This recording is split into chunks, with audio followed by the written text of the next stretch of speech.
Our goal today was simple. It was to figure out how to group a bunch of scientists and a bunch of entrepreneurships to figure out how to overcome the challenges to innovation. In that, we wanted to sort through friction. It's this theme that when you have a big idea, there are big things that get in the way. And if we can brainstorm them, we can troubleshoot how to get past them and to train others to get past them as well.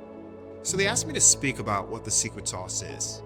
I don't know if there is one, right?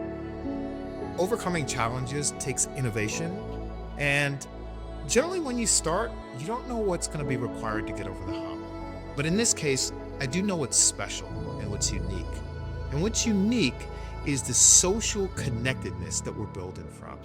We're taking people who are born from a common place and a common story, who understand the gaps in society and what remains to be addressed, both on the business front and on the science front. And our idea is to bring all of those people in a common space to teach them how to think and work together, and then to bring all those skills to solving big problems. That's what's unique here.